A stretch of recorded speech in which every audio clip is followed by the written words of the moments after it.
دوست کی پڑھ کے دیکھو ہے اس کو بندوں سے پیار کتنا، مثال دے دے کے خیر و شر کی، مثال دے دے کے خیر و شر کی، وہ اپنی جانب بلا رہا ہے۔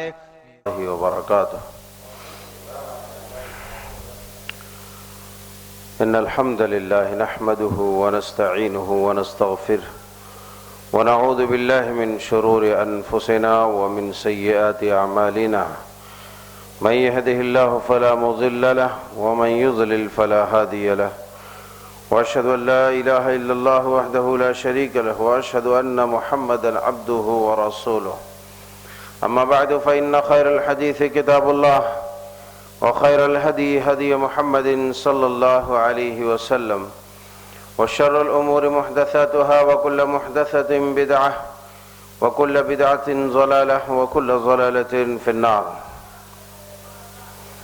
فقد قال الله عز وجل في القرآن المجيد والفرقان الحميد، فأعوذ بالله السميع العليم من الشيطان الرجيم، من همزه ونفخه ونفثه، بسم الله الرحمن الرحيم۔ لتبلون في أموالكم وأنفسكم ولتسمعن من الذين أوتوا الكتاب من قبلكم ومن الذين أشركوا أذى كثيرا وإن تصبروا وتتقوا فإن ذلك من عزم الأمور۔ سبحانك لا علم لنا إلا ما علمتنا إنك أنت العليم الحكيم۔ رب اشرح لي صدري ويسر لي أمري واحلل عقدة من لساني يفقهوا قولي، اللهم رب زدني علما، ربنا يسر ولا تعسر وتمم الخير۔ احباب گرامی، نوجوانان قوم و ملت، خواتین ملت اسلامیہ، اللہ وحدہ لا شریک، بزرگ و برتر، ذوالجلال والاکرام ہی حقیقی حمد و ثنا، کبریائی اور برتری بیان کیے جانے کے لائق ہیں، اس لیے کہ سراپا سر سے لے کر کے ناخن تک ہر طرح کی نوازشات، ظاہری باطنی عنایات صرف اور صرف اللہ کی ہوئی ہے۔ فللہ الحمد ولہ الشکر، سبحان اللہ وبحمدہ سبحان اللہ العظیم۔ احباب گرامی، آج کے اس گفتگو کا موضوع ہے حالات حاضرہ۔ حالات حاضرہ میں تو بہت ساری چیزیں آ جاتی ہیں، لیکن اس وقت کے جو حالات ہیں، خاص میں سمجھتا ہوں کہ ہمارے محترم احباب نے اسی کے پیش نظر حالات حاضرہ اور آج کا مسلمان یہ موضوع منتخب کیا ہے۔ تو اللہ وحدہ لا شریک کی تائید، اس کی نصرت، اس کی مدد سے انشاءاللہ اس وقت کے جو حالات ہیں، اس حالات کے پیش نظر ہمارا کیا کردار ہونا چاہیے، ہمارا کیا رویہ ہونا چاہیے، اس پر چند باتیں کریں گے۔ اللہ جل شانہ سبحانہ تعالیٰ سے دعا ہے کہ مولا کریم ہمیں پورے حقائق کو حق کے ساتھ بیان کرنے اور اسی طرح پوری سماعت اور کما حق ہو اسے سننے کی توفیق عطا فرمائے، اور جیسا کہ اس کا حق ہے اس حساب سے ہم سب کو عمل کی توفیق ارزانی فرمائے۔ دشمنان اسلام کا دنیا میں ابتدائی آفرینش سے لے کر کے جب سے اسلام اور کفر کی مارکہ آرائی شروع ہوئی ہے، تب سے اسلام اور مسلمانوں کے خلاف، پیغمبروں کے خلاف، اللہ کے خلاف بدگوئیاں اور بدتمیزیاں ہوتی چلی آ رہی ہے، اور تب سے یہ برقرار ہے، مسلسل تسلسل کے ساتھ اس طرح کے حرکات و سکنات وجود میں آتے رہے۔ جو آج ہمارے سامنے حالات ہیں کہ کسی گستاخ نے آج گستاخی کی، کسی نے اس سے پہلے کی، کسی نے اس سے پہلے کی، چونکہ گستاخی ہر زمانے میں ہوتی رہی، یہ الگ بات ہے کہ گستاخیوں کا انداز الگ الگ رہا ہے۔ اب آج ہمیں وہی کھوج کرنا ہے کہ ان گستاخان رسول کے اس ایکشن پر ہمارا کیا ری ایکشن ہونا چاہیے، ہمارا کیا رد عمل ہونا چاہیے، ہمارا کیا رویہ ہونا چاہیے، ہمارا کیا برتاؤ ہونا چاہیے، ہمیں کس حساب سے اس معاملے کو فیس کرنا چاہیے، چونکہ یہ تو ہمیشہ سے لگا رہا ہے۔ آپ کو معلوم ہوگا وہ تمام گستاخیاں تو اپنی جگہ پر ہے، مگر جب صلح حدیبیہ کے موقع پر آپ کا نام محمد الرسول اللہ کے ساتھ لکھا گیا، بسم اللہ الرحمن الرحیم کے ساتھ شرائط نامہ کا آغاز کیا گیا، تو کفار نے اس وقت اعتراض کیا، اور اعتراض ہی نہیں کیا بلکہ اس کو مٹا دیا گیا۔ آپ کو معلوم ہے کہ آپ صلی اللہ علیہ وسلم نے حضرت علی المرتضی رضی اللہ تعالیٰ عنہ سے کہا کہ بھئی مجھے بتاؤ کہاں میرا نام ہے۔ سبحان اللہ، دیکھیں، کہا کہ مجھے بتاؤ کہاں میرا نام ہے، میں اپنے ہاتھوں سے مٹاتا ہوں، کیونکہ صحابہ کی غیرت اس بات کو قبول نہیں کر رہی تھی کہ اس طریقے سے آپ کا نام محمد الرسول اللہ مٹا دیا جائے وہاں سے، مگر آپ نے کیوں کہا؟ حکمت کے پیش نظر، مصلحت کے پیش نظر۔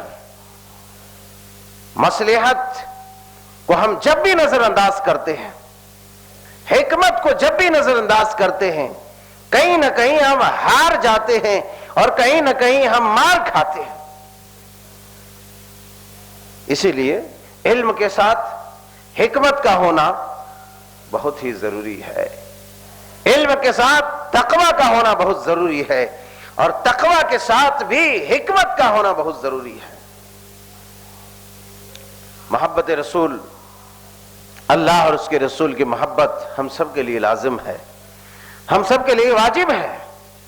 اور بھلا یہ جو ہنگامہ آج ہوا ہے، کیوں نہ ہو ایسا ہنگامہ؟ میں تو کہتا ہوں کہ اس سے زوردار ہنگامہ ہونا چاہیے۔ خالی یہ میرا لفظ سن لیا تو ابھی 10 بجنے سے پہلے معلوم ہوا تو اٹھا کے لے جائے گا مجھے بھی، ہے نا؟ تو ہونا چاہیے، اس لیے کہ اللہ اور اس کے رسول سے ایک مومن مسلمان کی محبت دنیا کائنات میں سب سے زیادہ ہے۔ ماں ہے، باپ ہے، بھائی ہے، بہن ہے، مال ہے، دولت ہے، چاہے وہ اپنا وطن رہے، چاہے دنیا کائنات، ہر چیز سے زیادہ محبوب اور عزیز اللہ اور اس کے رسول کی ذات گرامی ہے۔ تو جن ہستیوں کے ناموس کے لیے ہم جیتے ہیں، اگر ان کے ناموس پر، ان کی عزت پر کسی طرح کے حرف ہمیں کوئی جو ہے قدغن لگائے، یا کوئی کسی طرح کے جو ہے برا بول بولے، کوئی بدتمیزیاں کرے، بد اخلاقیاں کرے، تو ایک مسلمان جو غیرت مند ہو، ایک مسلمان جو مسلمان ہو، ایک مسلمان جو دیندار ہو، ایک مسلمان جس کے پاس قرآن و سنت ہو، ایسا مسلمان کیوں کر خاموش بیٹھ سکتا ہے؟ کبھی بھی نہیں بیٹھ سکتا۔ نہ ہی اس کا ضمیر اس بات کی اجازت دے گا، نہ ہی اس کی غیرت اس بات کی اجازت دے گی، اور نہ ہی اس کا دین، اس کی شریعت اس بات کی اجازت دے گی۔ مگر یہاں بھی حکمت عملی، مصلحت کو نظر انداز نہیں کرنا ہے۔ یقیناً ہمارے دلوں سے اللہ اور اس کے رسول کی محبت کوئی نہیں نکال سکتا، الا یہ کہ ہم فاسق و فاجر ہو جائیں، ہم مرتد ہو جائیں، ہم بدبخت ہو جائیں، بدبختی ہمیں آ لے، تو ہمارے دل سے ہی نہیں بلکہ ہماری پوری زندگی سے نکالنے سے، اللہ اور اس کے رسول کی محبت نکلنے سے کوئی نہیں روک سکتا ہے۔ تو اللہ اور اس کے رسول سے محبت ہم مسلمانوں کی اس قدر ہے کہ اللہ اور اس کے رسول کی محبت میں ہم اپنے آپ کو قربان کرتے ہیں اور قربان ہونے کے لیے تیار ہوتے ہیں. تو ایسی گستاخیوں پر کیوں نہ واویلا مچے, کیوں نہ ہنگامہ ہو؟ یقیناً ہنگامہ ہوگا ہی, مگر ہر بیماری کا علاج آپریشن نہیں ہے, ہر بیماری کا علاج نشتر لے کے کاٹ دینا نہیں ہے, ہر بیماری کا علاج جڑ سے اکھاڑ دینے کا نام نہیں ہے, بلکہ صبر و تحمل, ضبط کو روا رکھنا اور برقرار رکھنا, یہ ہمارا ایمان کا بھی تقاضا ہے, حالات کا بھی تقاضا ہے, اور جہاں پر ہم رہ رہے ہیں اس ملک کا بھی یہی تقاضا ہے کہ ہم صبر و ضبط کے ساتھ, حکمت کے ساتھ, دانائی کے ساتھ ان گستاخان رسول کا فیس کریں, ان کا مقابلہ کریں, ان کو جواب دیں. ابھی جو ہنگامہ آرائی کی صورت اختیار کی ہوئی تھی, سب سے پہلا ہمارا رد عمل یہ ہوتا ہے کہ جب اس طرح کی کوئی بھی گستاخیاں کرتا ہے تو فوراً جو ہے ہم سڑکوں پر اتر آتے ہیں. یقیناً اترنا چاہیے, مگر اس کا بھی قاعدہ کلیہ ہو. آج نہ جانے کتنے نوجوان بچے جن کی ابھی چڑھتی جوانی تھی, جن کا چڑھتا حسن تھا,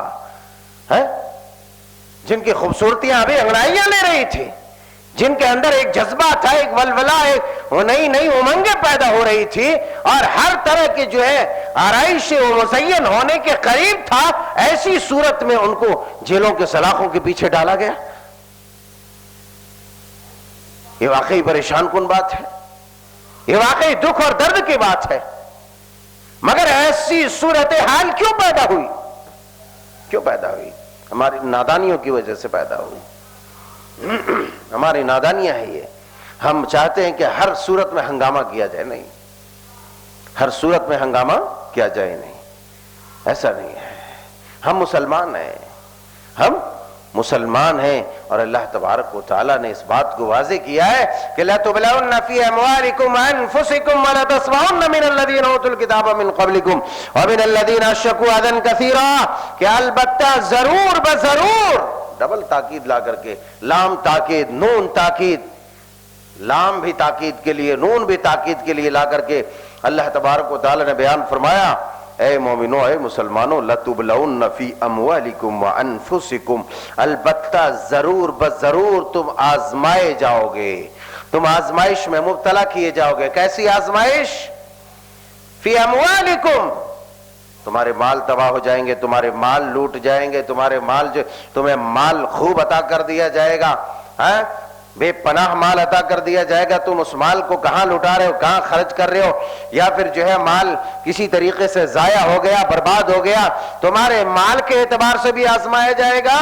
لَتُبْلَوْنَ فِي أَمْوَالِكُمْ وَأَنفُسِكُمْ, اور تمہاری جان کے اعتبار سے بھی.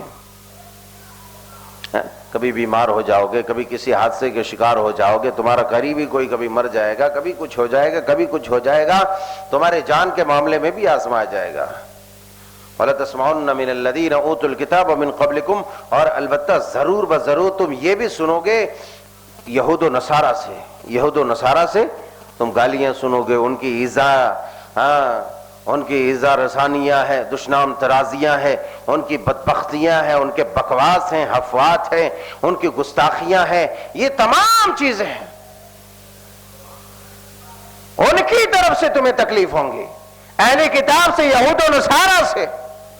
اور دنیا کائنات میں یہود و نصارہ اہل ایمان اور مسلمان کا سب سے بدترین دشمن ہے. ہر زمانے میں یہ دشمن ہے, ہر زمانے میں دشمن ہے, ہر زمانے میں یہ دشمن تھا, دشمن ہے اور دشمن رہے گا, اس میں کوئی چارہ کار نہیں ہے. مگر اس کی دشمنی, اس دشمنی کو بھی ہمیں ایک حکمت عملی کے تحت لے کے جانا ہے, کیونکہ ہم دعوت اللہ, ہم دعوت اللہ کے داعی ہیں, اللہ تبارک و تعالیٰ کی طرف بلانے والی قوم ہیں, اللہ تعالیٰ کی طرف بلانے والے ہم امت ہیں, امت وسط ہیں, اس لیے وہاں بھی ہمیں حکمت عملی کے تحت چلنا ہے. ہاں, جب پانی سر سے اونچا ہو جاتا ہے تو اس کا علاج کرنا پڑتا ہے, البتہ اس سے پہلے حکمت عملی کو ملحوظ خاطر رکھنا بہت ضروری ہے. تو فرمایا کہ اہل کتاب یہود و نصارہ سے یہود و نصارہ کی شیطانیت، ان کی خباثت اتنی خطرناک ہے. یہی وجہ کہ اللہ تبارک تعالیٰ نے جہاں تہاں قرآن مقدس میں اس بات سے آگاہ کیا ہے کہ یا ایھا الذین آمنوا لا تتخذوا الیہود والنصارى، اے ایمان والو یہود و نصارہ سے دوستیاں نہ کرو، کیونکہ وہ ضرور ہم نے تاریخ اسلامیہ میں دیکھا ہے، اوپر سے بڑی دوستیاں رچائے گا، مگر اندر وہی زہر، وہی پلیدگی، وہی گندگی، وہی خباثت، مسلمانوں کو ڈسنے، مسلمانوں کو مارنے کی.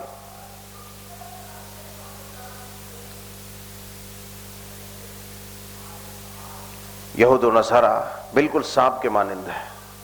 بہرحال تو یہاں کہنے کا مطلب یہ ہے کہ وَلَا تَسْمَعُنَّ مِنَ الَّذِينَ أُوتُوا الْكِتَابَ مِنْ قَبْلِكُمْ وَمِنَ الَّذِينَ أَشْرَكُوا أَذًى كَثِيرًا، کہ یہود و نصارہ کی جانب سے تم برا بھلا سنو گے، ان کی جانب سے تمہیں تکلیف ہوگی، اور ساتھ ہی ساتھ مشرکوں کی طرف سے، کفار کی طرف سے، مشرکوں کی طرف سے، کافروں کی طرف سے، غیر مسلموں کی طرف سے تمہیں جو ہے ایذا رسانی اور تمہیں ایذا پہنچایا جائے گا، تمہیں تکلیف دی جائیں گی، تمہیں دکھ میں مبتلا کیا جائے گا. کن کی طرف سے؟ یہودیوں کی طرف سے، نصرانیوں کی طرف سے، مشرکوں کی طرف سے، کافروں کی طرف سے.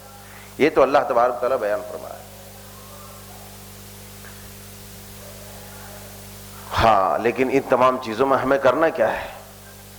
اب ظاہر سی بات ہے کہ ہمیں یہودی تکلیف دے، نصرانی تکلیف دے، ہمیں مشرکین تکلیف دے، غیر مسلم تکلیف دے، ہاں کفار تکلیف دے، تو ان تمام چیزوں میں ہمیں کرنا کیا ہے؟ اللہ تبارک تعالیٰ نے ہمیں تلقین کیا ہے،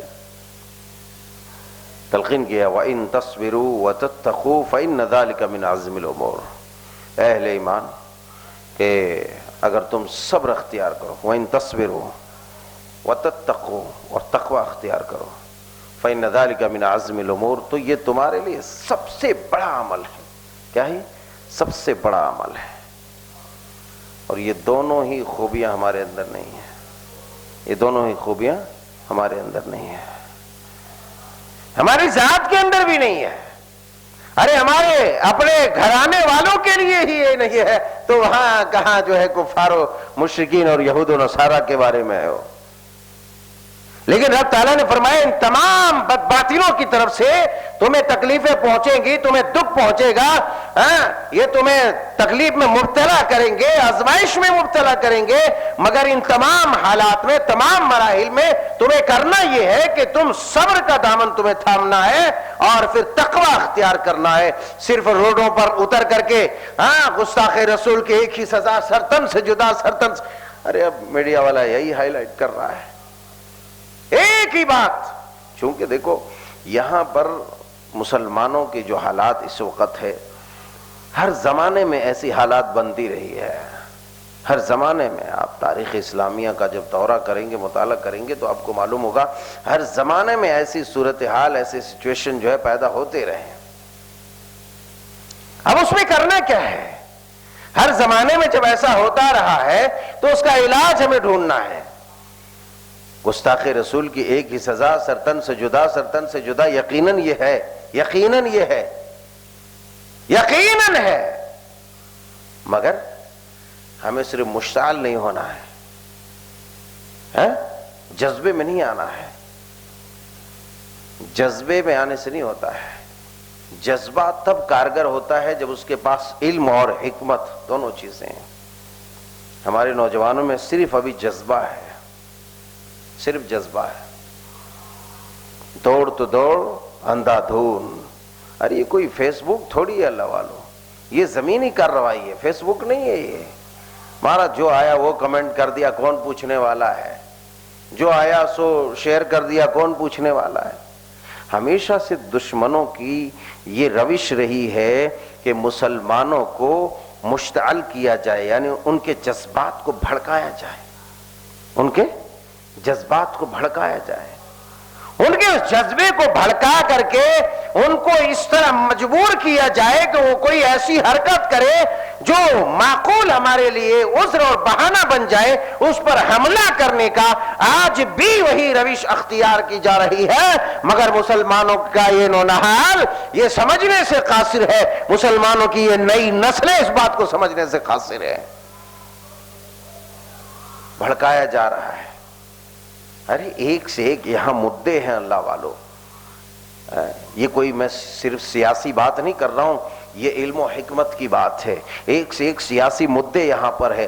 ایک مدعا اٹھتا ہے، اس کو دبانے کے لیے کوئی دوسرا بنایا جاتا ہے، پھر اس کو دبانے کے لیے کوئی تیسرا بنایا جاتا ہے، اور اس طریقے سے ایک کے بعد ایک جو ہے مہرا اور ہتھ کنڈا اختیار کیا جاتا ہے تاکہ کسی نہ کسی طریقے سے لوگوں کا ذہن منتشر رہے، لوگوں کا مائنڈ ڈائیورٹ کیا جائے، اور پھر لوگوں کے ذہن کو اسی طرف بکھیر دیا جائے، اور حق اور اصل جو چیز ہے اس کی طرف ان لوگوں کی توجہ کبھی نہ آ سکے.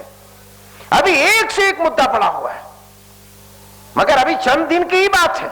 ابھی ادھر کسانوں کا جو ہے الگ سے مدعا شروع ہو گیا ہے اور ہنگامہ آرائی ہو رہی ہے. تب تک جو ہے دیکھتے دیکھتے جو ہے ایک ہی لمحے میں ادھر ایسا جو ہے ایک نیا مدعا کھڑا ہو گیا کہ اب پوری دنیا میں، پورے ہندوستان میں نہیں، پوری دنیا میں جو ہے ایک گہما گہمی کا عالم ہے. سب کا ذہن جو ہے ادھر ہے، حیدرآباد حیدرآباد حیدرآباد، ساری دنیا میں.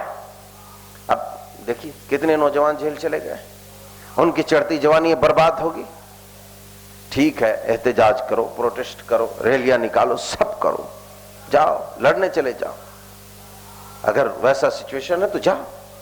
مگر میں یہ کہتا ہوں کہ زمانہ ماضی میں بھی ہماری بڑی بڑی جنگیں ہوئی، بڑی بڑی جنگیں ہوئی، بلکہ ایسی ایسی جنگیں ہوئی کہ تقریباً جو ہے ملت اسلامیہ کے مجاہدوں نے جن مارکہ آرائیوں میں حصہ لیا اور ان میں فتح یاب ہوئے، ان مارکہ آرائیوں میں حصہ لینے والے مجاہدین کی جماعت بڑی قلیل تھی، مگر اپنے سے دوگنی اور چوگنی اور نہ جانے کتنے گنا زیادہ جو ہے بڑی تعداد کو پسپا کیا، اور جو ہے اس قدر جو ہے مولی گاجر کی طرح کافروں دشمنوں کو کاٹا اور ان کو جو ہے بھاگنے پر مجبور کیا، جس کی مثال تاریخوں میں بہت کم ملا کرتی ہے. ایسی حالات پیدا ہوئی میرے یاروں، ایسے سچویشن پیدا ہوئے، ایسا ماحول بنا، مگر ان تمام جو ہے مارکہ آرائیوں کا ایک قاعدہ، ایک کلیہ، ایک ضابطہ، ایک نیم تھا. اسی نیم کے آدھار پر چلا. ان کا قائد ہوتا تھا، ان کا سپہ سالار ہوتا تھا، ان کا امیر ہوتا تھا. تم بھی پروٹیسٹ کرنے جاؤ، مگر یہ دیکھو اپنے ارد گرد ہنگامہ آرائی کر رہے ہو. تمہارا امیر کون ہے؟ تمہارا قائد کون ہے؟ تمہارا لیڈر کون ہے جو تمہاری مجلس کو لیڈ کر رہا ہے، تمہاری ریلی کو لیڈ کر رہا ہے کون؟ پتا چلا کہ دائیں بائیں کوئی نہیں، جوتے مار کے ڈنڈے مار کے اٹھا کے لے کے گیا، اور پھر جو ہے بعد میں ان لیڈروں کے پاس گیا جن کو ووٹ دے کر کے جتایا تھا. تو کہا ارے بھائی ہم تھوڑی بولے تھے تم کو جانے کے لیے، ہم تھوڑی بولے تھے. بولے یہ ہو رہا ہے. کس کی جوانیاں خراب ہوئی، کس کی زندگی خراب ہوئی؟ وہ تو مزے سے اپنی کرسی پر بیٹھے گا اور پھر وہ دوسرے دن وہی بات کرے گا، تیسرے دن وہی ہنگامہ آ رہا ہے. تم دیکھو گے ڈیبیٹ چینلوں میں لڑتے ہوئے ایک دوسرے کو، مگر پیچھے جا کر کے ایک ٹیبل پر جو ہے دسترخوان لگا ہوگا اور مزے مار مار کر کھا رہا ہوگا. مگر تم الو بلو گدو چلو گدھا مدھا سب بن گیا. تم بنا تم. اس کا کیا نقصان ہوا؟ آج تک کسی لیڈر کا کچھ نقصان ہوا ہے؟ دیکھو کیا نقصان ہوا، زیادہ سے زیادہ کیا ہوا ہوگا. وہ مزے سے کھاتا ہے، پیتا اور رہتا ہے اپنے محل میں، اپنے جو گارڈ کے ساتھ وہ گھومتا رہتا ہے بڑی فوج لے کر کے. تم جاؤ، تم وہاں جوتے کھاؤ اور جو ہے جیل میں سڑو، اپنی جوانی برباد کرو، رشتہ داروں کو درساؤ، ماں کو، باپ کو، بیوی ہے، بچے تو یتیم کرو زندہ رہتے ہوئے. یہی ہے. تو کہنے کا یہ مطلب ہے کہ سب سے پہلے یہ دیکھا جائے، میرا تو مشورہ یہ ہے کہ جب اس طرح کے حالات بنے تو سب سے پہلے اپنے ان لیڈران کے پاس جائے. اگر گھیرنا ہے تو ان لوگوں کے گھروں کو گھیرو جن کو تم نے ووٹ دیا ہے اور جتایا ہے، کہ بھئی ایسی حالات کیوں پیدا ہوئی، اس پر قدغن لگائی جائے، اس پر روک لگائی جائے اور اس کے خلاف جو ایکشن لیا جائے، ان پر کارروائی کی جائے، ان کو سزا دلائی جائے. وہاں مانگ کرنی چاہیے. اگر سلطنت اسلامیہ بھی ہوتی تھی، اگر امارت اسلامیہ بھی ہوتی تھی، تو بھی عوام الناس کو کسی فیصلے کی اجازت نہیں ہوتی ہے. کسی بھی عام انسان کو فیصلے کی اجازت نہیں ہوتی ہے، بلکہ وہاں بھی مقدمہ دائر کیا جاتا ہے اور وقت کے قاضی کے پاس، حاکم کے پاس، امیر کے ساتھ سامنے معاملہ پیش کیا جاتا ہے اور اس معاملے کا حل وہاں نکلتا ہے، وہاں فیصلہ ہوتا ہے، وہاں سزا جو ہے متعین کی جاتی ہے. اب میڈیا والوں کو ایک موقع ملا. اب کوئی یہ نہیں پوچھ رہا کہ اس کمینے نے، لچے نے، لفنگے نے، ذلیل نے، خبیث نے، کتے نے کیوں ایسا کیا ہے، غیر فطری حرکت کیوں کیا، اس نے اتنی بڑی بات، اتنا بڑا بول کیوں بولا.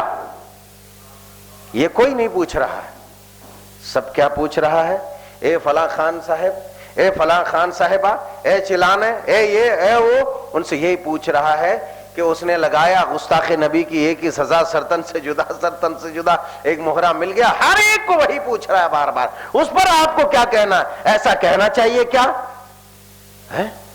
ارے شیطان کہیں کا، یہ پوچھ کہ وہ بات آئی کیوں ہے، اس کی نوبت آئی کیوں؟ آج تک کوئی نہیں بول رہا تھا، کوئی سڑکوں پر احتجاج نہیں کر رہا تھا، کوئی پتھراؤ نہیں کر رہا تھا، مگر یہ نوبت آئی کیوں؟ کیوں بولا یہ کوئی نہیں پوچھے گا. کیونکہ سب مسلمانوں کا دوست ہے، سب مسلمانوں کا دوست ہے.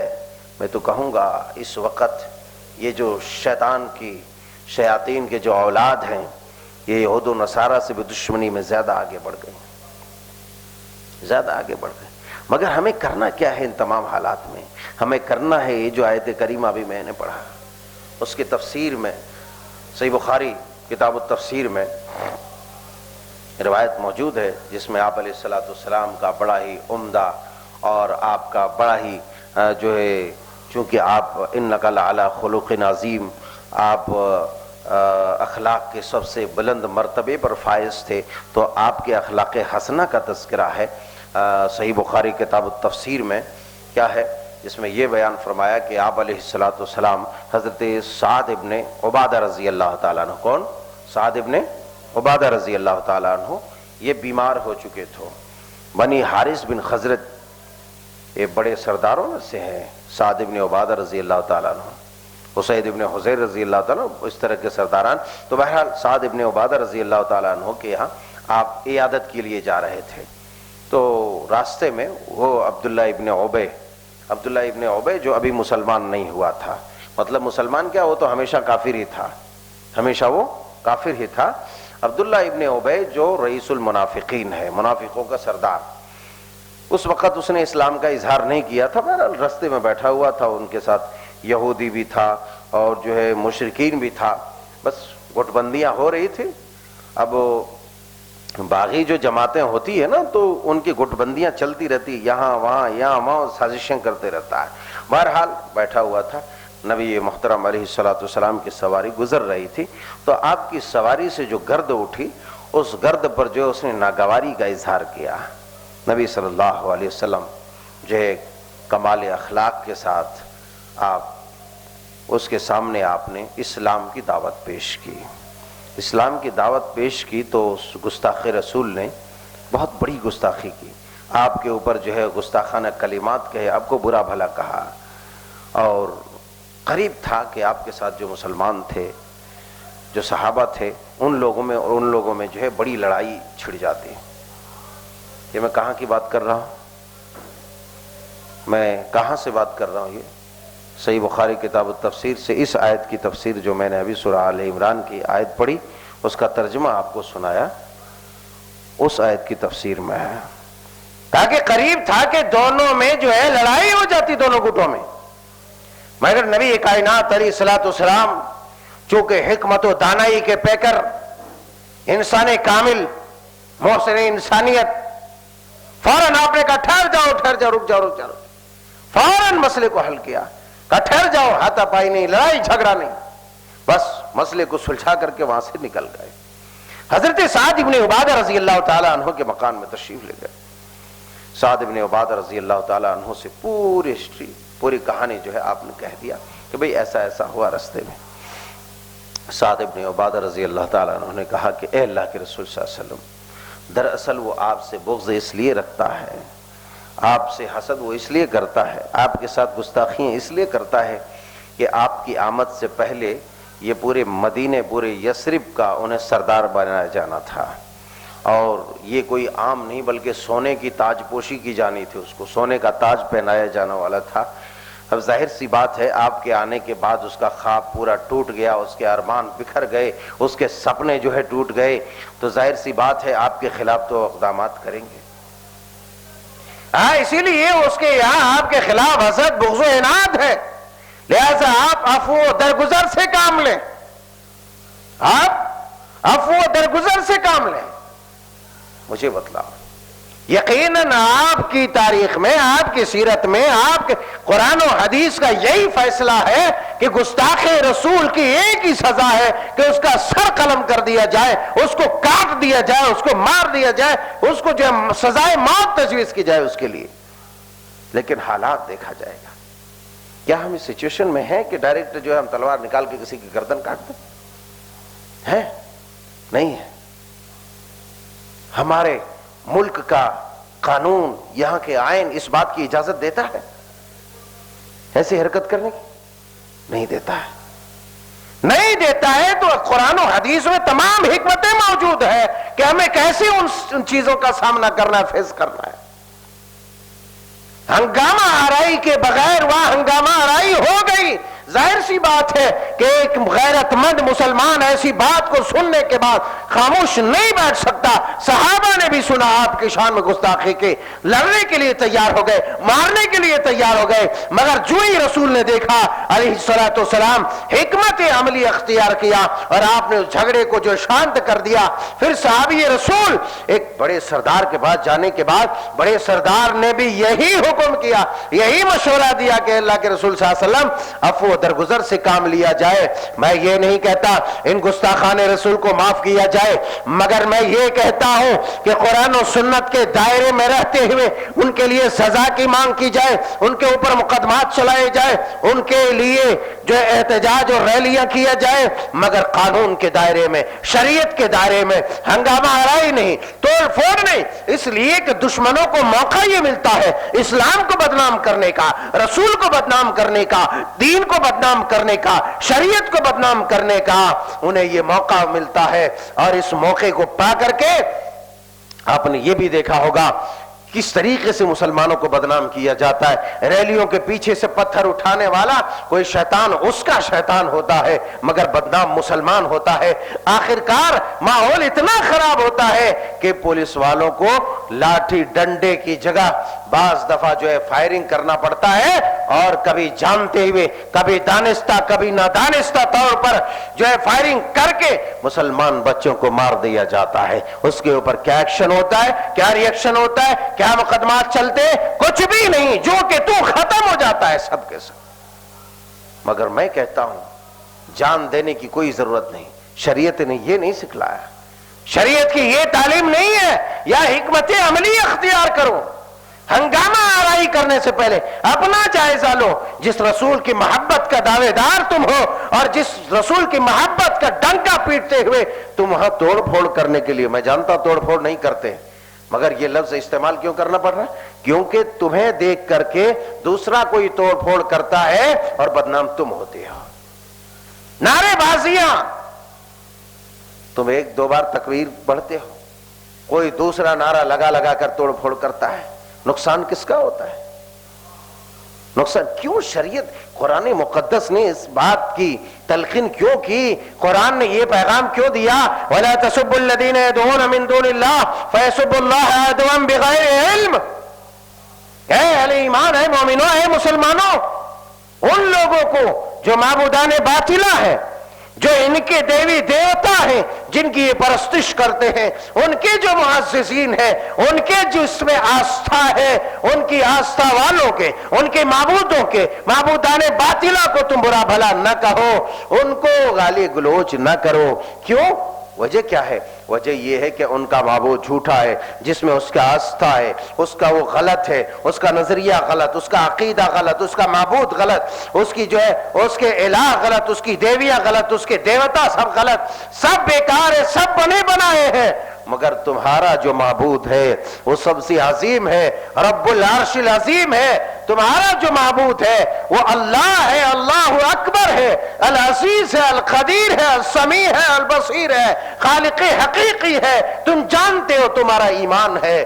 مگر جب تم اس کے جھوٹے دیوی دیوتاؤں کو گالی دو گے، ان کے پیر پگاڑوں کو برا بھلا کہو گے، آ کر کے ضد میں تمہارے پیروں کو، تمہارے ولیوں کو، تمہارے اللہ، تمہارے اسلاف کو، تمہارے بزرگوں کو برا بھلا کہیں گے، اور جب تم ان کے دیوی دیوتاؤں کو برا بھلا کہو گے، وہ ضد میں آ کر کے تمہارے رب کو برا بھلا کہیں گے۔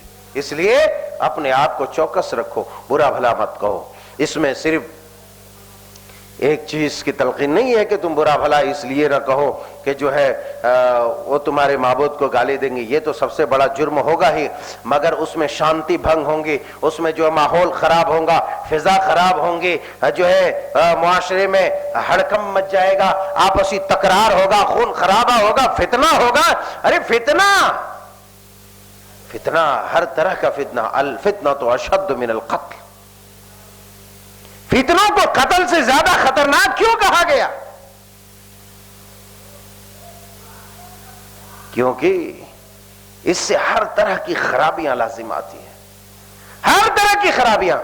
اور میں یہ جانتا ہوں اچھی طرح سے، یہ تمام حرکات و سکنات صرف پولیٹکس کے لیے ہوتا ہے، سیاست کے لیے ہوتا ہے، مگر بیچ میں دھارمک لوگ پیسے جاتے ہیں۔ اسی لیے عقل، شعور، فہم و فراست کو بحال کرنا بہت ضروری ہے۔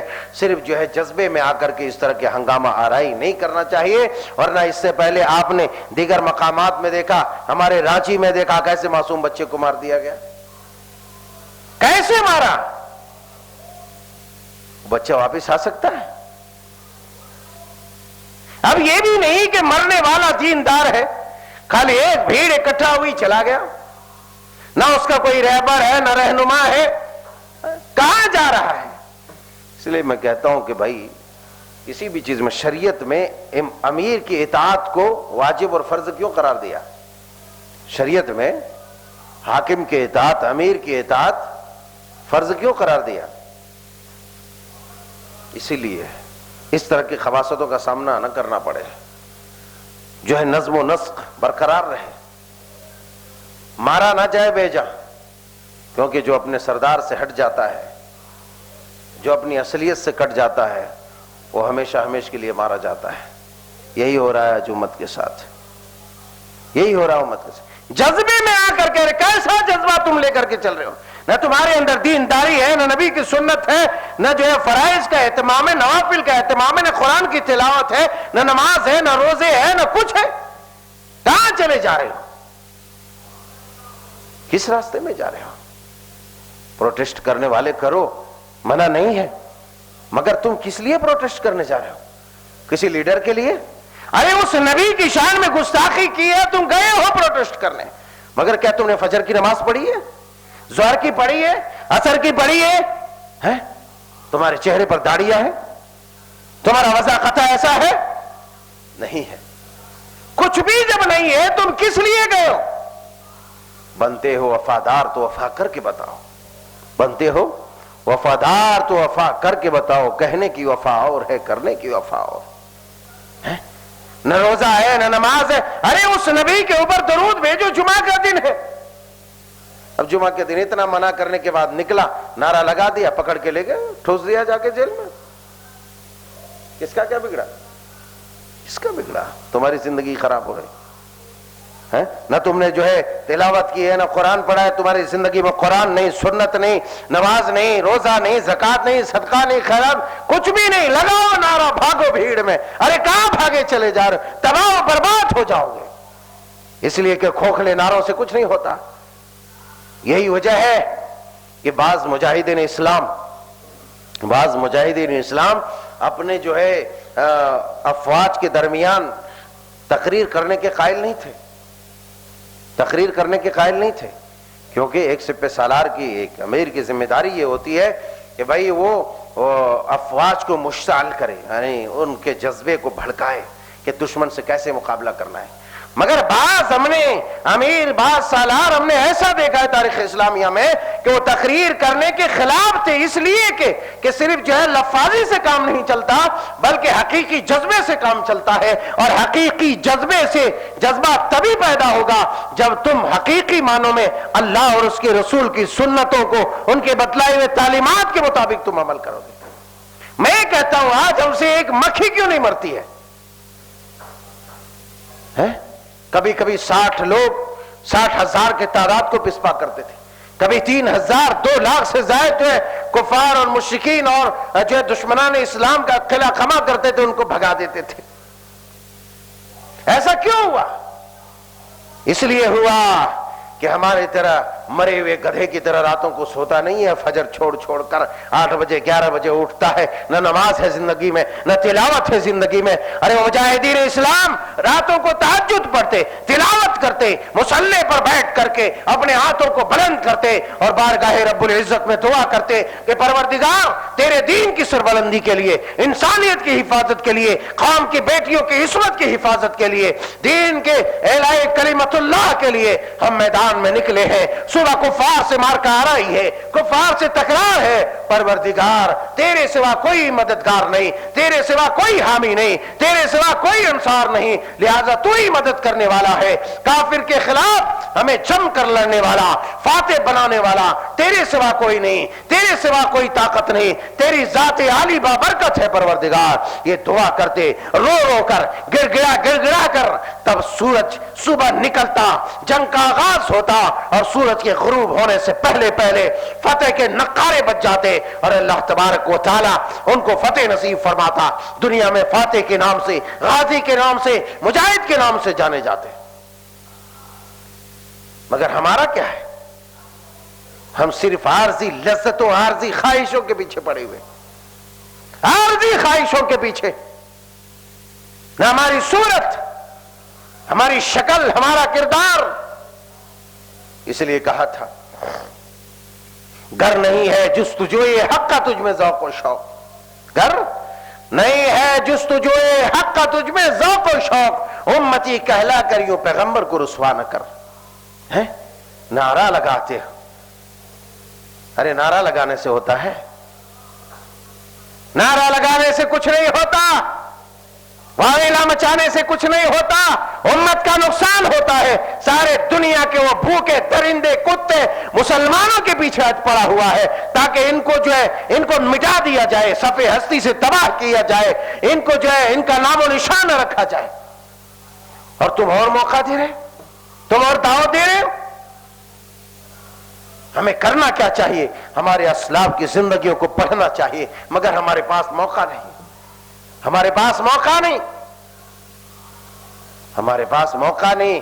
ریلیوں میں جا کر کے ننگا ناچنے کا موقع ہے، ریلیوں میں جا کے اچھلنے کا موقع ہے تاکہ دشمن کو موقع ملے اور مسلمان کو اسلام کو بدنام کرے۔ ہم نے کبھی اسلام کی سچی تصویر ہی پیش نہیں کی، ہم نے کبھی بتلایا نہیں اسلام کیا ہے۔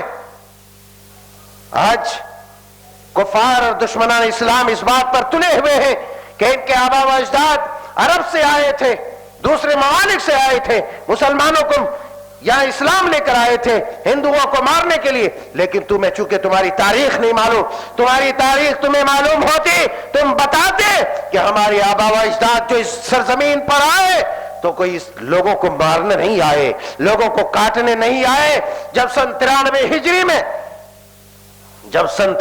ہجری میں سندھ کو فتح کیا محمد بن قاسم رحمت اللہ علیہ نے، کس نے؟ عمر کتنی تھی؟ عمر کتنی تھی محمد بن قاسم کی؟ مسلمانوں کا امیر، مسلمانوں کا عظیم سپہ سالار، عمر کتنی تھی معلوم ہے؟ نہیں معلوم ہے۔ اکثر مورخین لکھتے ہیں کہ صرف 17 سال کی عمر تھی۔ کتنے؟ صرف 17 سال۔ 17 سال میں ہمارے بچوں کو پیشاب کرنا نہیں آتا ہے، معاف کیجئے گا، میں بہت برا بول دیتا ہوں لیکن میں کیا کروں، میں مجبور ہوں۔ کہتے ہیں ابھی کچھ نہیں، چڈیاں پہن کے پھرتے رہتے ہیں۔ ارے بے شرمو، ارے بے شرمو، اے بے شرمو، شرم کرو، شرم کرو، شرم کرو۔ ایک وہ مسلمان کا بچہ تھا کہ جب نام کوئی سنتا تھا تو راجہ طاہر جیسے ہندوستان کا سپر پاور راجہ ان کے پائے استقامت متزلزل ہو جاتا، اور ہوا بھی۔ قتل ہوا راجہ طاہر جیسا سپر پاور اس وقت کا ہے۔ محمد بن قاسم، بعض مورخین نے 27 سال لکھا ہے، مگر اکثریت مورخین نے 17 سال لکھا ہے۔ 17 سال کا نوجوان، 17 سال کا بچہ کہو، ہمارے یہاں تو دودھ پیتا بچہ ہے 17 سال کا، ہے نا؟ دودھ پیتے بچوں کی جتنی جو ہے جتنا اس کو سنبھالا جاتا ہے، ہمارے یہاں 17 سال کے بچوں کو اتنا سنبھالا جاتا ہے۔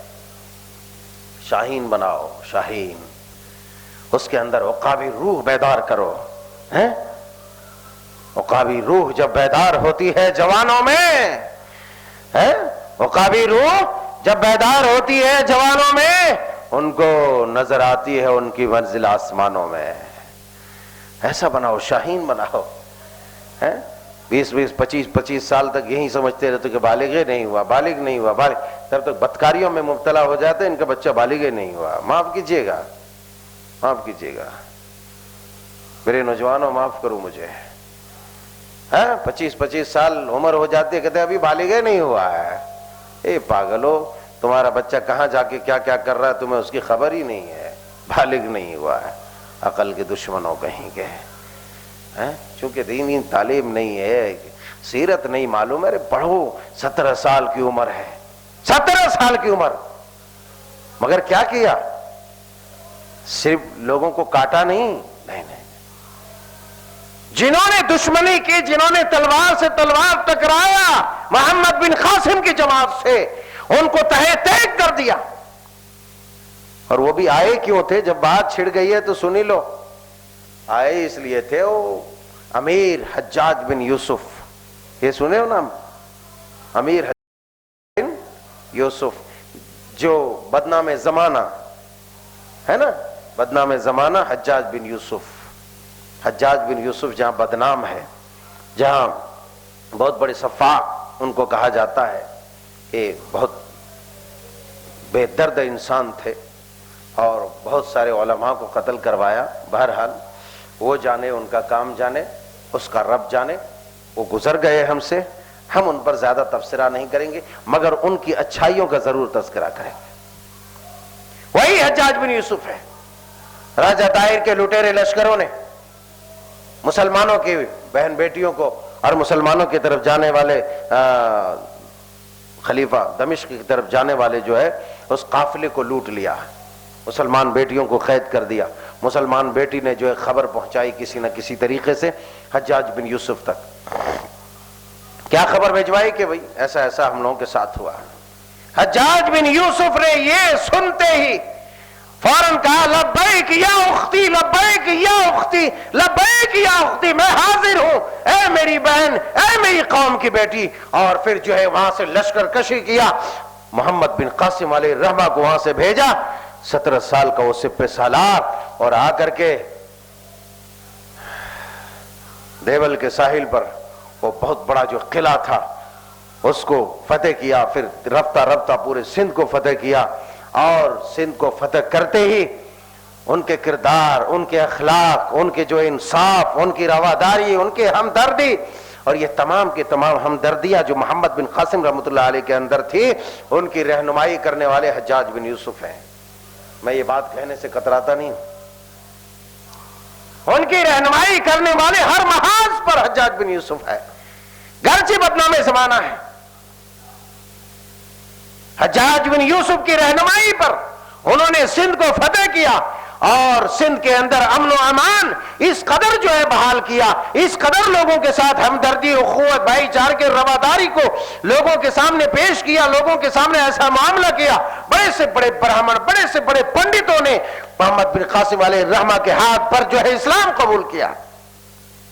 مگر میں یہ بتانا چاہتا ہوں کہ یہ نوجوان جو 17 سال کی عمر میں تہلکہ خیز اور ایک انقلاب آفری مارکا آرائی جو ہے سجا دیا، اور پھر ایک انقلاب برپا کر دیا کہ بڑے سے بڑے برہمن ان کے ہاتھ میں اسلام قبول کرنے پر مجبور ہوا۔ آج وجہ کیا ہے کہ سر سے لے کر کے پاؤں تک مسلمان دعات، مبلغین، مصلحین، علماء دین سب کے سب چاروں طرف پھیلے ہوئے ہیں، مگر اسلام کا یہ حال کیوں ہے؟ لوگ مسلمانوں سے متنفر کیوں ہے؟ وجہ کیا ہے؟ وجہ یہی ہے کہ ہم اسٹیجوں پر بکواس کر لیتے ہیں مگر مصلی پر بیٹھ کر آنسو نہیں بہا سکتے، راتوں کو تہجد نہیں پڑھ سکتے، بارگاہ رب العزت میں دعا نہیں کر سکتے.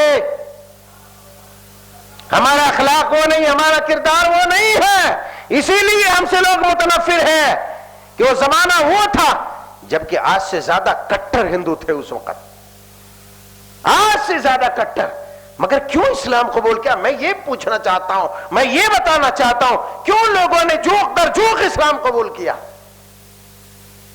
وجہ یہ تھی کہ ان کا ظاہر و باطن شفاف تھا، ان کا ظاہر و باطن ایک تھا، ان کا کردار جیسا تھا، ان کا گفتار ویسا تھا، اور سب ایک ہونے کی وجہ سے، ان کی رواداری کی وجہ. ہم چھوٹی چھوٹی چیزوں میں برداشت نہیں کر پاتے ہیں، بھڑک جاتے ہیں، بلک جاتے ہیں. ہمارے پاس یوں سمجھیے کہ اسلام کے نام پر، میں یہ بات پورے وثوق کے ساتھ کہہ رہا ہوں، اسلام کے نام پر ہمارے پاس سوائے نام اور رسم کے کچھ بھی نہیں ہے. بشمول یہ نہیں ہے کہ میں اس سے جو ہے الگ تھلگ اور میں کوئی آسمان سے آیا ہوا فرشتہ ہوں. میں بھی کہہ رہا ہوں مجھ جیسا گنہگار بھی اس میں شامل ہے کہ ہمارے پاس رسم کے سوا کچھ بھی نہیں، کچھ بھی نہیں. اگر ہمارے مزاج کے خلاف کوئی بات کر دے ہم یوں بھڑک جائیں گے جیسا کہ ہماری گردن کاٹنے کے لیے وہ آ رہا تھا. تو بھائی ایسا رویہ، ایسی روش، ایسا کردار ہمارا رہے گا تو بتاؤ بھائی کون ہمارا قریب آئے گا؟ کون قریب آئے گا؟ آج جو بے حیائیاں، فحشکاریاں اور جہالت چاروں طرف پھیلی ہوئی ہے اس کا ذمہ دار کہیں نہ کہیں ہم بھی ہیں. اور مسلمان کوئی کم اس میں نہیں ہے. مسلمان کو جہاں اپنی یہ تاریخ پیش کرنا چاہیے، اپنے نبی اور صحابہ اور اپنے اسلاف، تابعین، محدثین اور جو ہے مجاہدین کی ان سیرتوں کو پیش کرنا چاہیے.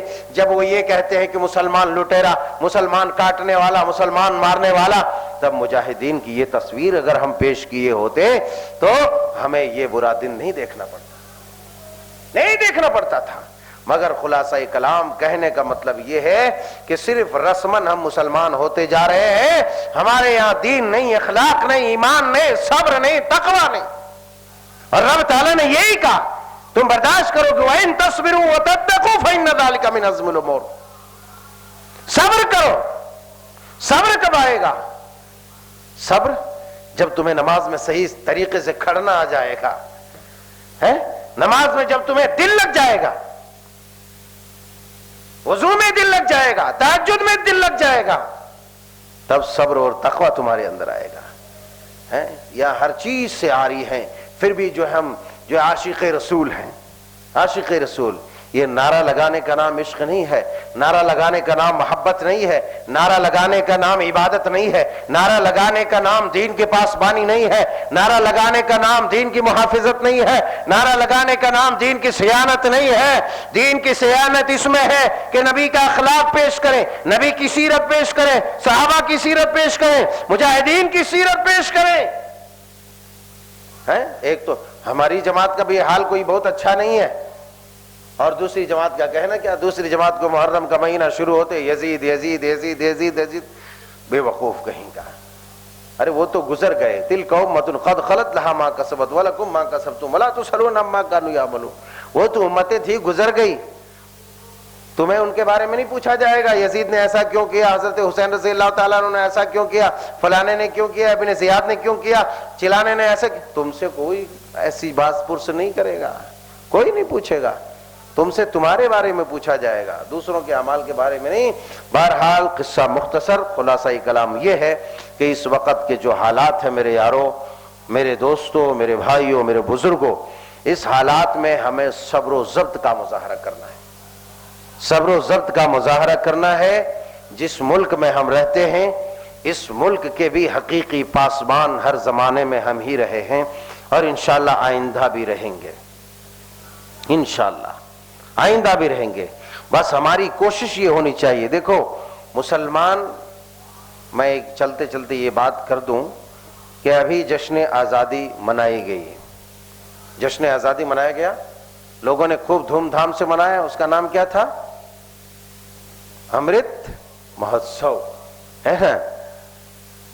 خوب منایا گیا ہے، مگر ہم نے بھی سنا، آپ نے بھی سنا ہوگا، سب نے سنا ہوگا، اس مہوتسو میں جہاں بہت بڑے بڑے ودوانوں نے جو ہے بھاشن دیا، لیکچر دیا، تقریریں کی، اگر کسی تقریر آپ نے سنی ہوگی کسی کی تو اس میں آپ نے سنا ہوگا کہ اس تقریر میں کتنے مجاہدین اسلام کا نام لیا۔ مجاہدین اسلام بولے تو مجاہدین جنگ آزادی ہند کا کتنا نام لیا ہوگا؟ زیادہ سے زیادہ مولانا ابوالکلام آزاد رحمۃ اللہ، اس سے زیادہ اشفاق اللہ خان، وہیں ہو گیا کام تمام، کچھ بھی نہیں۔ جبکہ آج بھی انڈیا گیٹ شاہد عدل ہے۔ چور مچائے شور، میں نے کیا کہا؟ ہمیں مشتعل کیا جاتا ہے، یہ بات اب میں پھر ایک بار سنجیدگی سے کہتا ہوں، ہمیں بھڑکایا جاتا ہے، سمجھ رہے؟ تاکہ ایسے ویسے علم غلم نعرے لگائے، پھر ہم ان کو پکڑیں، جیل میں ٹھوسیں، ان کی زندگیاں خراب کریں، ان کی نئی نسلوں کو خراب کریں۔ یہ ان کی سازش ہے، بہت بڑی سازش ہے۔ 60,000 مسلمانوں کا نام آج بھی لکھا ہے انڈیا گیٹ میں، لکھا ہے کہ نہیں لکھا؟ غلط تو نہیں بول رہا ہوں نا؟ ہے لکھا ہے، اور بولو بھائی لکھا ہے۔ جب لکھا ہے، باقی لوگوں کا کسی نے پرسنٹیج بھی نکالا تھا۔ آج جو بڑے ملک کے وفادار ہونے کے دعویٰ کرتے ہیں، سب سے کم میں سمجھتا ہوں انہی لوگوں کا تھا، اور تھا بھی ویسا ہی، کیونکہ ملک کی آزادی میں علماء نے جس طریقے سے قربانی دی ہے اس کی کوئی نظیر نہیں، اس کا کوئی بدلہ نہیں، اس کا کوئی جو ہے اس کی کوئی جو ہے عنایت نہیں، جزا نہیں، کوئی نہیں دے سکتا، کوئی نہیں دے سکتا۔ مگر آخر ہے کیوں ایسا؟ آج سب کو اندر کر دیا جا رہا ہے اور ایک دو نام کو بڑھاوا دیا جا رہا ہے، کیوں؟ وجہ کیا ہے؟ اس تاریخ سے ہمارا نام مٹایا جا رہا ہے۔ اس لیے میں کہتا ہوں اگر نہیں سمجھو گے تو مٹ جاؤ گے اے ہندی مسلمانوں، اگر نہیں سمجھو گے تو مٹ جاؤ گے اے ہندی مسلمانوں، پھر تمہاری داستان نہ ہوگی داستانوں میں۔ ابھی تو صرف 2 کا نام لیا جا رہا ہے، کل انڈیا گیٹ میں بھی پینٹنگ ڈینٹنگ کر کے سب مٹا دے گا، کیا کرو گے؟ تم وہاں تک پہنچ ہی نہیں سکو گے۔ ابھی آزادی کا زیادہ دن نہیں گزرا ہے، اگر مسلمان حواس باختہ نہیں ہوتا نا، ہوش مند ہوتا، تو ایک کے بعد ایک تاریخ کو منتقل کرتے جاتا۔ ابھی بھی بہت سارے مجاہدین کی اولاد ہے، ہم سب تقریباً مجاہدین کی اولاد ہیں، ہم تو فخر کے ساتھ کہتے ہیں ہم مجاہدین کی اولاد ہیں، کوئی علم غلم للو پنچو کی اولاد نہیں، الحمدللہ۔ اگر ہم چاہتے تو ایک کے بعد ایک جو ہے ٹرانسفر کرتے جاتے، مگر نہیں ہوا، ایسا نہیں ہوا، مٹا دیا گیا، اور ایسے ہی مٹاتے چلے جاؤ گے۔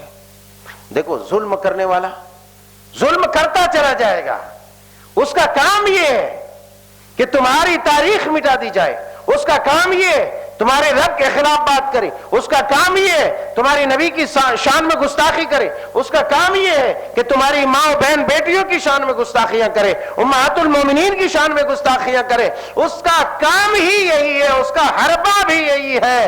مگر میرے یارو ہمارا کام یہ ہے کہ ان تمام چیزوں کو دبائیں، اپنے اخلاق سے، اپنی سیرت سے، اپنی کتاب سے، اپنی سنت سے، اپنے عمل سے، اپنے وضاقتہ سے، تب ہم کہہ سکتے ہیں، تب یہ جو ہے صادر ہو سکتا ہے کہ ظلم جب حد سے گزرتا ہے تو قدرت کو جلال آتا ہے، ظلم جب حد سے گزرتا ہے تو قدرت کو جلال آتا ہے۔ جب فرعون کا سر اٹھتا ہے تو کوئی موسیٰ پیدا ہوتا ہے۔ موسیٰ تب پیدا ہوگا جب ہم موسیٰ علیہ السلام کی قوم کی طرح واقعی مظلوم ہوں، مگر ظالم تو ہم بڑے بیٹھے ہوئے ہیں، اس لیے جو ہے فرعون کو ہم پر مسلط کیا ہوا ہے۔ بہرحال قصہ مختصر، بات بہت ہو گئی اور بات ہوتی رہتی ہے، ہوتی رہیں گی۔ ہم سب کا کام ہے، ہمارا کام ہے بولنا، آپ کا سننا، اور پھر اپنے روزی روٹی میں لگ جانا ہے کہ نہیں ہے؟ یہی ہے میرے یارو، اس کی حفاظت بہت ضروری ہے، خدا کی قسم۔ ہمارا وجود ہماری تاریخ کے ساتھ ہے۔ جس قوم کو تباہ کرنا رہتا ہے اس قوم کے ماضی کی تاریخ سے اس کو کاٹ دیا جاتا ہے۔ میرے پاس اتنا وقت نہیں ہے ابھی کہ وہ ایک ایک چیز، بات جب ہوتی ہے تو ایک سے ایک تاریخی واقعات نکلتے رہتے ہیں، تو وہ ہوتا رہتا ہے. اس لیے جو ہے ایسے مجالس لگائے جاتے ہیں تاکہ وہ سن سن کر کے اپنے مردہ ضمیر کو زندہ کرے. سمجھے کہ نہیں؟ بہرحال اللہ تبارک تعالیٰ سے دعا ہے کہ مولا کریم تو شان رسالت اقدس میں گستاخی کرنے والوں کو ایسی بدترین سزا دے کہ دنیا کے لیے نشانہ عبرت بن جائے. لیکن یاد رکھو ہم نے یہ دعا کر دی ہے، لیکن کہیں نہ کہیں ہم بھی گستاخیاں کرتے ہیں، کہیں ہم بھی نہ پھنس جائیں، ہمیں ڈر لگتا ہے. اب ایک مثال دیتا ہوں، ایک مثال بس. ابھی شادیاں کتنی اچھی طریقے سے ہمارے یہاں ہوتی ہیں، پھر جو ہے دھیرے دھیرے کھا کے اچھے اچھے لوگ چلے جاتے ہیں، یہ ننگا ناچنا شروع کر دیتے ہیں. یہ اپنی جماعت کے لوگ ہیں، بہت سارے ایسے لوگ ہیں. دیکھو میں ڈرنے ورنے کوئی بات نہیں ہے. ابھی کئی ایک تازہ ترین رپورٹیں ایسی آئی ہے کہ بھئی ہم لوگ نکلے، اس کے بعد جو ہے مجلسوں میں لوگوں نے ایسے ہڑکم مچایا، ایسے ناچا سب مل کر کے، جو ہے عورتوں کے درمیان سے حجاب ختم کر کے. ارے یہ کون ہے بے غیرت قوم؟ کیوں اتنا عظیم کام تم کرنے گیا اور وہاں ننگا ناچ رہا ہے؟ تو اسی لیے میں برا بولتا ہوں. ایسی حرکتیں جو مسلمانوں کی رہے گی، کتا منہ میں پیشاب نہیں کرے گا تو کوئی آب زمزم ڈھالے گا منہ میں؟ ارے بولو، کتا ہی پیشاب کرے گا. دیکھو برا لگے گا میرے بھائیوں، برا لگے گا، کیونکہ ہماری حرکتیں ویسی ہے. تو یہ سب دیکھ کر کے شیطان ہماری شیطانیت کو بڑھانے کے لیے اور ہمیں کچلنے کے لیے، ہمارے دین ایمان کو کچلنے کے لیے ہر طرح کے حربے استعمال کریں گے. بہرحال ان تمام چیزوں سے جو ہے، ان گستاخیوں سے ہمیں باز رہنا چاہیے، کیونکہ اتنی بڑی سنت ادا کی جا رہی ہے اور اس سنت میں ایسی جو ہے گستاخیاں کی جا رہی ہے بھائی، جہاں پر ابھی قرآن حدیث کا پیغام چل رہا تھا اور باقاعدہ وہ قرآن حدیث کے پیغام کا ایک حصہ ہے، اور وہاں پر دیکھتے دیکھتے سب ناچنا شروع کر دیا. عورتیں بے پردہ ہو کر کے، لوگ جو ہے جو عورتوں سے خلط ملط ہو کر کے. ارے ہے کیا یہ گستاخی نہیں ہے؟ تو میں یہ کہتا ہوں کہ یہ دعا جب کرتے ہیں تو ہمیں بھی ڈر لگتا ہے کہ پاک پروردگار عالم ہمیں ایسی گستاخیوں سے محفوظ فرمائے، اور جو حقیقی گستاخان رسول ہیں پروردگار عالم تو ان تمام ذلیل کتوں کو ایسی سزا دے جن کے لیے نشانہ عبرت بن جائے، لوگوں کے لیے جو نشانہ عبرت بن جائے. اور ہمیں کتاب و سنت کا پابند بنا پروردگار عالم. عالم اسلام کی حفاظت فرما. ہمارے جو مسلمان نوجوان ہیں اللہ تو ان کی عقلوں کو، فہم و فراست کو بڑھا دے، ان کے جذبے کے ساتھ ساتھ پروردگار عالم دینی جذبے کے ساتھ ساتھ دینی جو ہے دینی اعمال اور اعمال صالحہ کی اس کے اندر توفیق جو ہے کوٹ کوٹ کر بھر دے پروردگار عالم، اور ہر طرح کے بدماشیوں سے، عیاریوں سے، مکاریوں سے محفوظ فرما. آمین. تقبل یا رب العالمین. وآخر دعوانا الحمدللہ رب العالمین. السلام علیکم ورحمۃ اللہ.